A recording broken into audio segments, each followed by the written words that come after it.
이 시온창대의 귀한 찬양 하나님께서 기뻐 받으시고 또 우리 모두의 은혜가 된 줄 믿습니다. 여기 가사도 여러분 보셨지만 이런 가사로 하나님을 찬양하고 영광 돌리고 매일매일 말입니다. 바쁜 생활 가운데 있지만 먼저 하나님께 우리의 이 마음을 좀 많이 좀 올려드려야 됩니다. 그러고 사람도 대하고 일도 해야 되는데 하나님께 좀 이렇게 마음을 다 올려드리지 못하고 여기가 텅 빈 상태에서 일을 하고 사람 만나니까 삭막하고 뻑뻑하고 이렇게 돌아가지 않고요. 밥은 먹는지 모르겠지만 사람이 밥만 먹고 사는 건 아니지 않습니까? 하나님께 좀 이렇게 많이 올려드리고 이 찬양의 가사처럼 하나님을 찬양하는 마음이 좀 가득 차 있어야 돼요. 귀한 찬양 하여튼 감사드리고 가사 하나하나가 하나님이 우리 힘이 되신 줄 믿습니다. 방패가 되신 줄 믿습니다. 우리가 그 하나님을 사랑합니다. 하나님 사랑하십니까? 마음을 다하고 뜻을 다하고 성품을 다하고 힘을 다해 하나님을 사랑하라고 말씀하시잖아요. 또 그럴 때 하나님 사랑하면 하나님 우리를 가만 놔두시겠습니까? 풍성한 사랑으로 우리에게 새 힘을 주실 줄 믿습니다. 그래서 우리가 어두워질 때 그 하나님의 밝은 빛이 우리를 비추어 주시고 어둠을 다 몰아내 주시고 또 우리 속에 있는 그 빛을 주위 사람들에게 이렇게 밝힐 수 있도록 하나님께서 도와주실 줄 믿습니다. 그렇게 하루하루 매일매일 하나님 나라 가신 그날까지 살아가시길 바랍니다.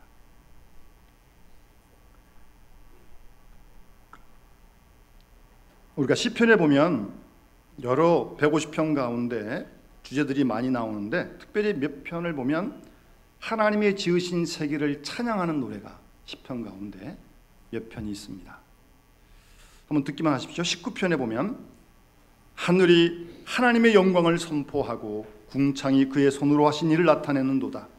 날은 날에게 말하고 밤은 밤에게 지식을 전하니 언어도 없고 말씀도 없으며 들리는 소리도 없으나 그의 소리가 온 땅에 통하고 그의 말씀이 세상 끝까지 이르도다.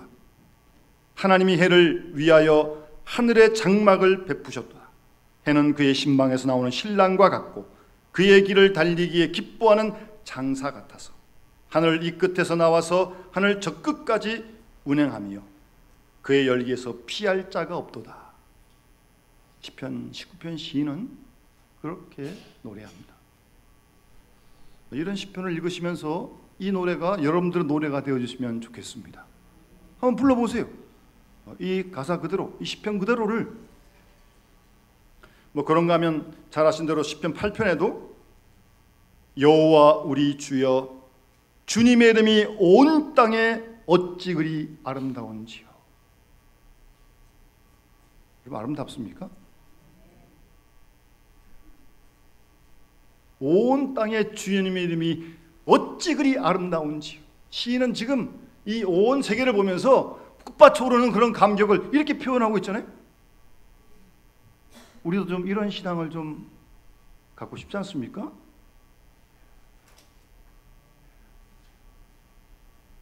표현도 참 재밌어요.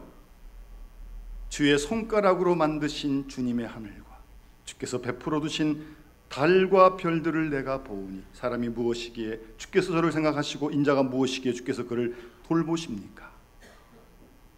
그러면서 주의 손으로 오늘 말씀처럼 만드신 것을 다 다스리게 하시고 만물을 그 발 아래에 두셨으니 우리 주여 여호와 우리 주여 주의 이름이 온 땅에 어찌 그리 아름다운지요. 1절과 마지막 8절에 똑같이 그렇게 노래하면서 시편 8편을 마치고 있습니다. 이런 노래를 우리도 함께 불렀으면 좋겠습니다. 이런 시인의 감동이 우리에게도 있었으면 좋겠습니다. 그럽시다. 하나님이 시편 8편 시인만 사랑하시겠어요? 우리도 사랑하시지. 너무 우리 심성이 이 감성이 메말라 가지고요. 이거 참 삭막합니다.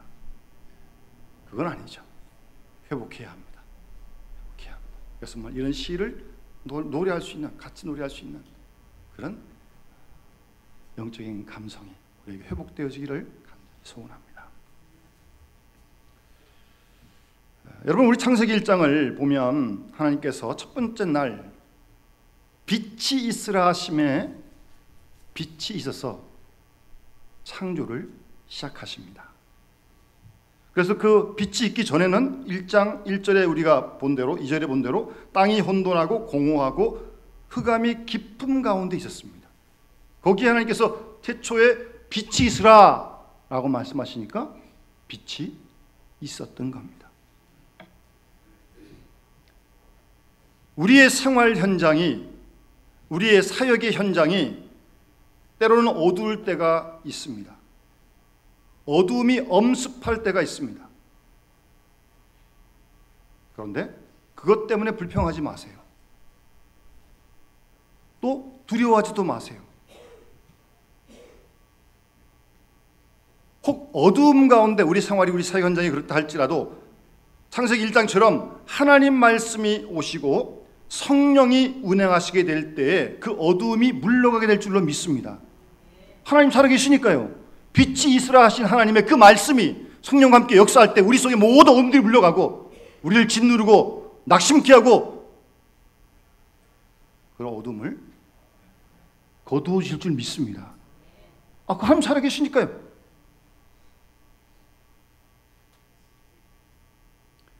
구원의 시작은 빛이신 그리스도가 내 마음에 들어오심으로 시작이 됩니다. 주님께는 어두움이 조금도 없습니다. 요한일서 5절에 보면, 1장 5절에 보면 곧 하나님은 빛이시다. 그에게는 어두움이 조금도 없으시다고 그렇게 말씀하십니다. 어쨌든 우리 마음속에 어둠의 잔재가 있다고 하는 것은 미워하고 낙심하고 시기 질투하고 함부로 판단하고 다 어둠 아닙니까? 어둠의 세력이죠. 그만큼 하나님의 빛인 영역이 우리에게 미치지 못한 거죠. 아니, 미치는데 내가 못 받는 거죠. 정확히 말씀드리면.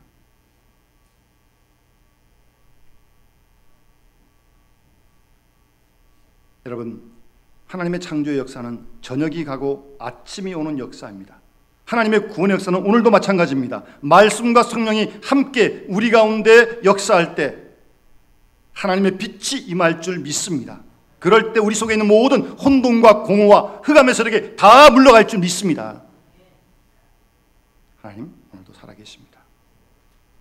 그런데 사탄은요, 자꾸 어둠을 우리에게 공격합니다. 어둠으로 공격해요. 그래서 고린도후서 4장 4절에 보면 사도 바울이 그 중에 세상 신이 믿지 아니하는 자들의 마음을 혼미하게 했다. 악한 영이, 사탄이 믿지 않는 자들의 마음을 혼미하게 했다. 그렇게 표현합니다. 그러니까 세상에 지금 막 난리 아닙니까? 어두움의 영, 악한 영에 붙들린 겁니다. 사실은 영적으로 보면.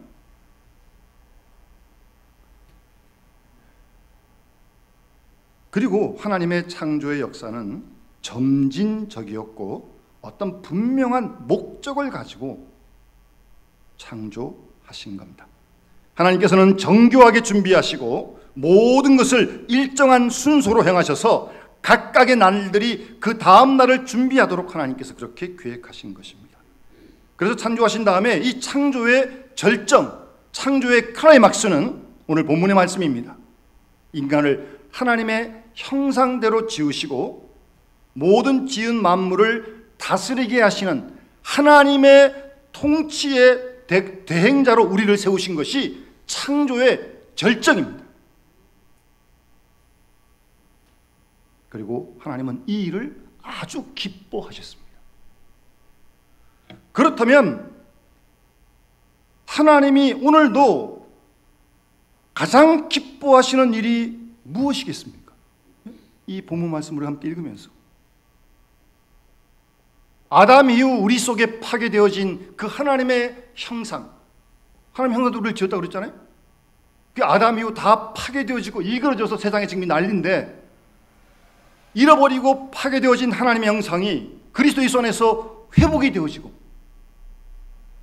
나아가 오늘 말씀처럼 하나님이 다스리시는 그 통치의 대행자로 우리가 하나님의 뜻을 이 땅에 만물을 다스려갈 그때 하나님이 최고로 기뻐하시는 겁니다.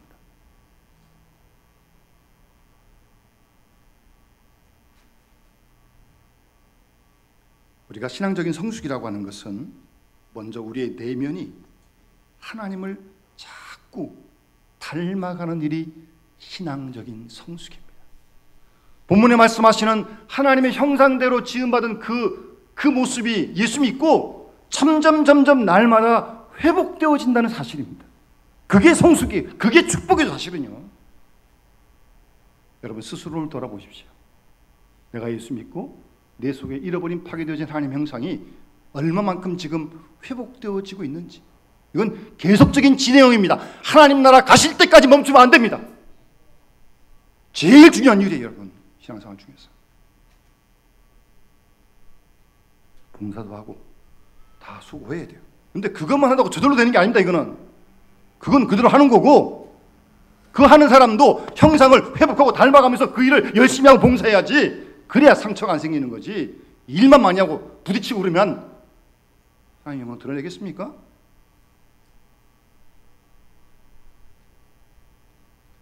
우리가 잃어버린 파괴되어진 하나님 형상을 점점 회복해 가면서 하나님의 통치의 대행자로서 주위 사람들을 살리고 회복시키고 치유케 하는 역사를 우리가 감당해야 되는 거예요. 그걸 하나님 우리에게 맡겨주신 거고, 그를 위해 하나님 우리를 창조하신 겁니다. 그렇다면 그 창조의 목적을 이루어 드려야죠. 잊지 말아야죠. 아무리 바빠도 잊지 말아야죠.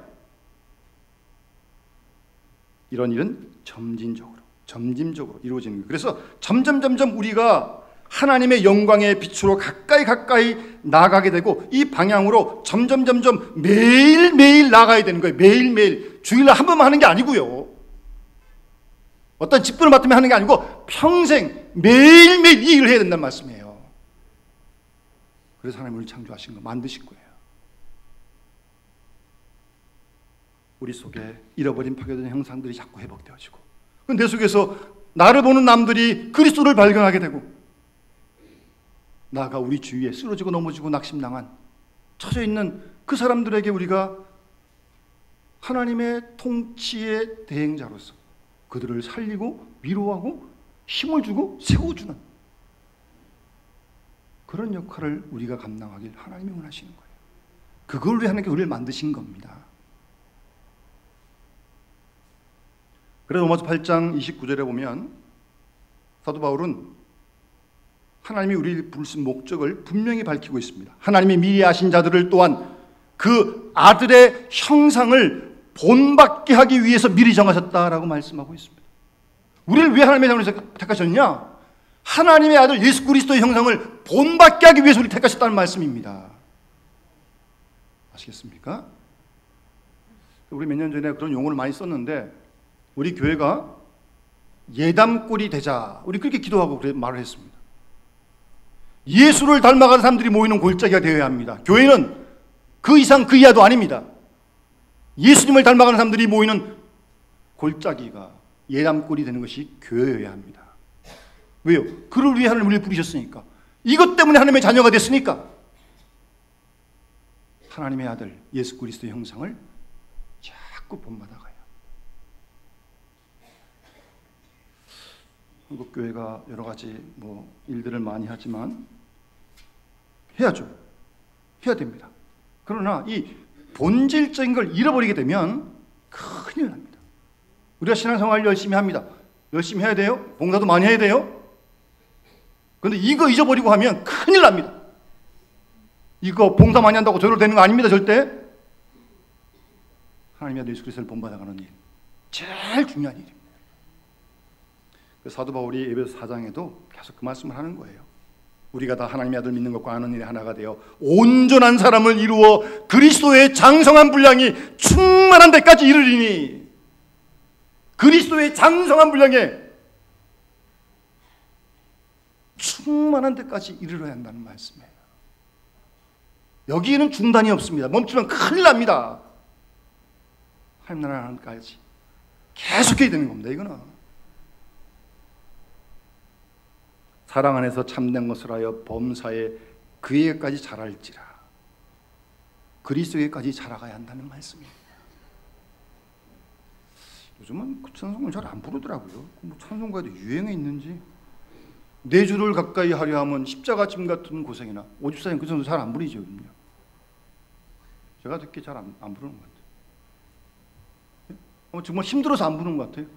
십자가 짐 같은 고생이 되니까. 그래도 내 일생 소원은 주님께 더 가까이 원하는 게 우리 일생 소원이 되는 거 아닙니까? 하나님 말씀대로 열심히 되죠.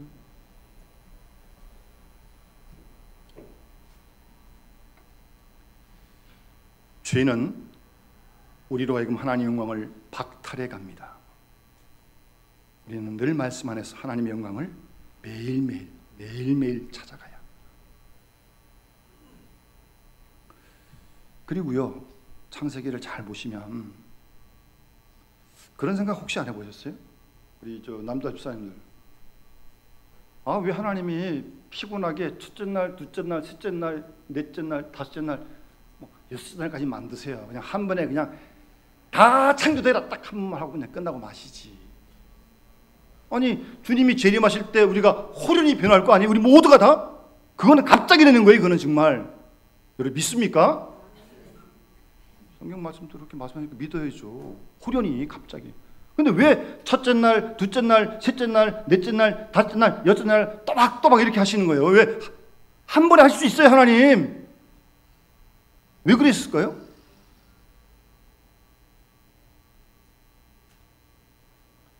여러분, 하나님은요, 하나님의 일을 하나님의 방법대로 하나님의 시간에 향해서 하나님이 알아서 하십니다. 하나님의 고유 권한입니다.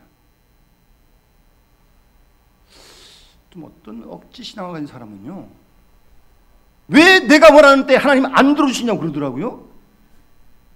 물론 자기 원하는 때 한 들어주시면 좋죠. 감사하죠. 근데 들어주시는 때의 문제가 내 소관이 아니라는 거예요. 하나님 소관이라는 거예요. 하나님이 원하신 때가 있다고, 하나님이 원하신 방법이 있다는 말씀입니다. 사람들은 다 자기 식대로 자기 원하는 때 다 해달라는 거예요. 해주시면 물론 좋지만 내 영역이 아니라니까요. 그렇다면 내가 하나님 때에 맞춰야 되고 내가 하나님 방법에 맞춰야 되는 거지. 어린아이가 어리광 부리듯이 뭐 욕심 부려가지고 나한테 다 맞춰달라고. 그런 이기적인 유치한 신앙이 어디 있습니까? 주님의 때, 주님의 방법대로 하나님은 하나님의 일을 하십니다. 우리가 하는 일은 기적을 만드는 일이 아닙니다. 우리가 하는 일은 생명을 자라게 하는 일이고 생명을 성숙하게 하는 일입니다. 거기에 시간이 필요한 거예요. 꽃도 자라는데 시간이 필요하고 애기도 엄마 뱃속에 10달이 나오는 건데 생명이 그냥 자랍니까?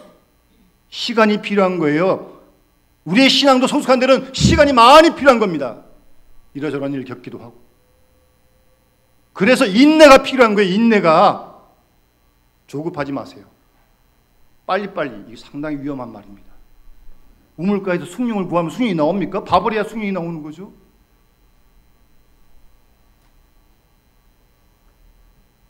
하나님이 원하시는 내적 성숙이 이루어지는 데는요, 많은 변화의 과정이 필요합니다.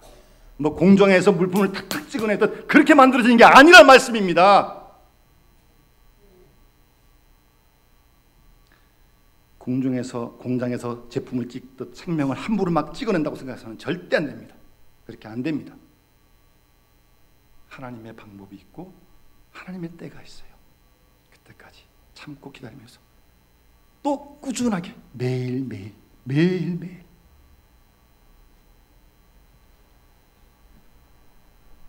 그리고 창조의 출발은 어둠이었습니다. 그러나 창조의 완성은 오늘 본문대로 하나님의 형상을 가진 사람이었습니다. 빛으로 시작된 창조의 역사는 매일매일 오늘도 진행되어져 있고 오늘도 성숙되어서 마침 우리를 하나님의 형상으로 하나님의 통치의 대행자로 하나님이 만들어 가십니다. 우리를 사용하신다는 말씀입니다. 따라서 하나님께서 사람을 만드신 목적은 하나님을 드러내고 하나님을 대신하도록 하기 위해서 하나님이 우리를 만드신 것. 따라서 두 가지를 항상 잊지 말아야 돼. 내 속에 하나님의 형상이 회복되는 일, 매일매일 계속 주님께로 나가면서 힘써야 되고요. 하루아침에 안 됩니다. 동시에 하나님의 통치의 대행자로서 하나님의 뜻을 이 땅에 펴가는 일에, 다스리고 살리고 회복시키고 치유시키는 일에 우리가 쓰임 받아야 한다는 사실, 절대 이 두 가지를 잊어서는 안 됩니다. 파스칼이 이런 말을 했습니다. 사람은 하나님과 짐승의 중간적 존재라고 말을 하면서 그 사람이 성숙하면 하나님의 생명인 영생의 축복을 누릴 것인데, 하나님과 짐승의 중간 존재인 사람이 후퇴하면 짐승처럼 살고 짐승처럼 행동한다고 말을 했습니다. 여러분, 오늘날 우리 사회에 일어나는 일들을 한번 보세요. 어떻게 사람이 그래요? 어떻게 사람을 그렇게 잔인하게 죽이고, 모르는 사람도 아니고, 어느 사람 죽이면 남 자기 가족도 죽이고, 토막을 내질 않나? 사람이 할 수 있는 일입니까 이게? 사람이 하는 일이 아니에요. 이거는. 정말 짐승으로 전락한 모습입니다. 여러분, 우리도 항상 그럴 수 있다는 걸 잊지 말아야 돼요. 내적으로 계속 성숙해서 우리 하나님 상을 닮아가지 않으면 언제 어떻게 우리가 변하는지 나도 모릅니다. 아무도 모릅니다. 따라서 우리의 살기 현장, 우리의 생활 현장 속에서 어둠이었던 현상들이 나를 통해 빛이 역사함으로 어둠이 물러가게 되고, 내가 있는 그 현장 속에서 하나님 영광이 드러내는 그런 일들이 있도록 우리가 힘써야 되는 거 아니에요? 그럴 우리를 만드셨는데 바쁘신 분이 많이 계신 것 같아요. 뿐만 아니라 우리가 사역하고 섬기는 그들의 영혼 속에서, 나만 아니라 내가 섬기는 그들의 영혼 속에서, 그들 속에서 하나님의 영상이 회복되어지고 그들이 하나님의 영광으로 더 가까이 나아가는 그 일을 위해서 우리가 섬기고 기쁨으로 말입니다. 그 일을 즐거워하고 말입니다. 나 때문에 우리 구역 식구가, 나 때문에 초신자가 믿음의 뿌리를 내리고 하나님 영광에 더 가까이 가고 예수님 점점 닮아가고 그런 역사가 일어난다면 하나님이 얼마나 기뻐하시겠습니까?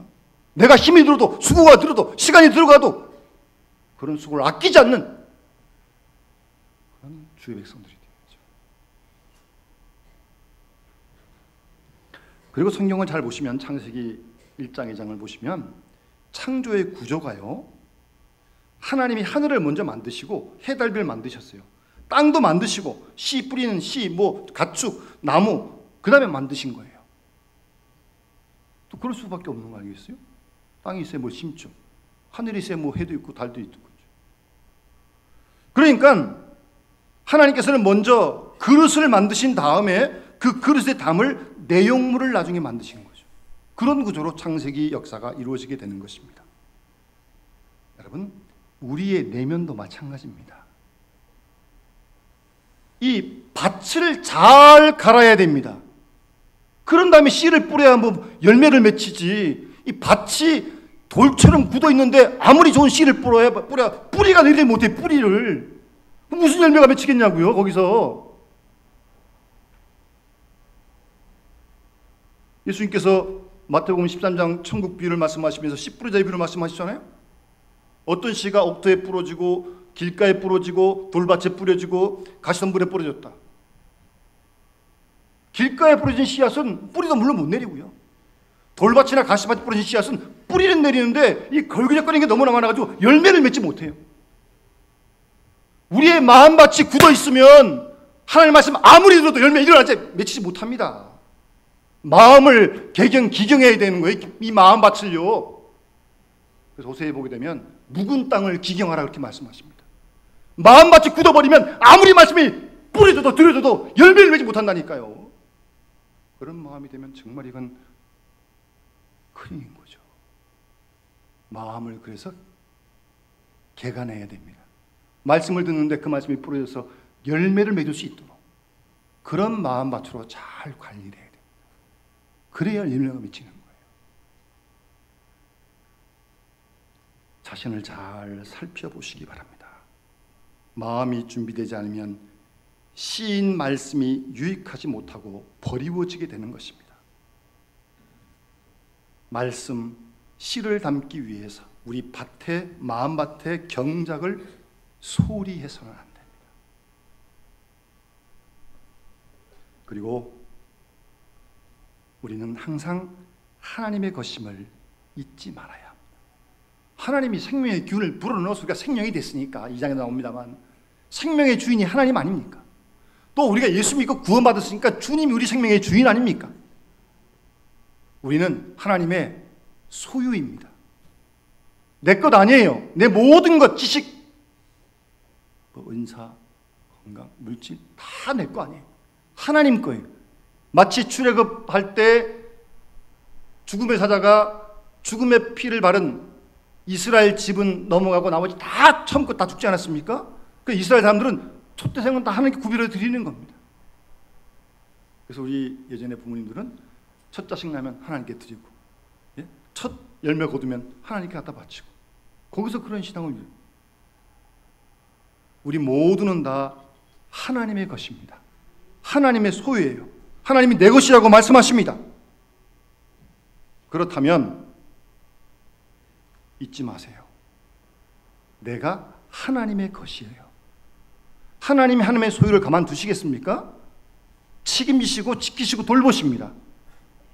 따라서 하나님이 날 사랑하심을 굳게 믿고 자신에 대해서 지나치게 절망하거나 낙심하지 마세요. 그건 불신앙입니다. 하나님 날 사랑하시는데? 네? 나는 내가 미울지 모르겠지만 하나님이 날 사랑하시는데? 포기하지 마세요. 낙심하지 마, 절망하지 마세요. 하나님이 날 사랑하시니까. 그게 이유입니다. 두 번째, 겸손해야 됩니다. 모든 게 다 내 게 아니니까.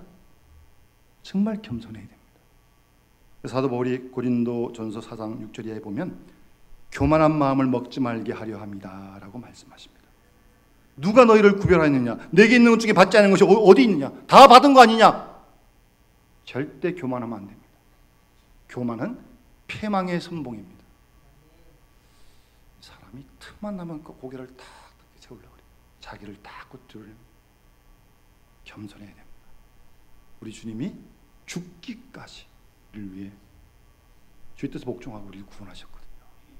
너희 안에 이 마음을 품으라고 빌립보서 2장에 주님 말씀하지 않습니까?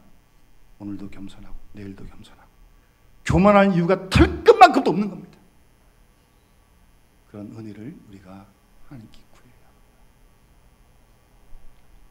한 가지 더, 하나님의 영이 내 속에 거하는 이 몸이 성령의 전임을 잊지 말아요. 사도 바울이 고린도전서 말씀하시듯 하나님의 영이 우리 속에 거하는 거 아니겠습니까? 이 몸이 성령이 거하시는 전 아니에요? 그럼 성령의 인도하심을 늘 따라가야죠. 내 마음대로 해서는 안 됩니다. 성령의 인도하심을 따라가야 합니다. 너희 몸은 너희가 하나님께로부터 받은 바 너희 계신 성령의 전율을 알지 못하느냐? 너희는 너희 것이 아니라 값으로 산 것이 되었으니 그런즉 너희 몸으로 하나님께 영광을 돌리라고 말씀하십니다. 이 좋은 가을에 우리 하나님의 창조 역사를 한번 우리가 경험하고 시편 신들처럼 정말 찬양하고요. 그리고 그 신앙을 믿고 왜 우리를 창조하셨는지 분명히 알고 잃어버리고 파괴되어진 일그러진 그 하나님의 형상을 회복해 가야죠. 주님을 닮아가야죠. 그리고 하나님의 맡기신 통치의 대행자로서의 역할을 우리가 힘써 감당하고 우리가 그 빛을 받아 빛을 비춤으로 우리 주위의 모든 어둠들이 물러가는 그 놀라운 역사가 있도록 그래서 한경도 우리는 우리의 복된 인생이 될 수도 함께 기도하고 함께 힘쓰시길 바랍니다. 주신 말씀 기억하면서 425장 찬양 드리면서 봉헌하도록 하겠습니다.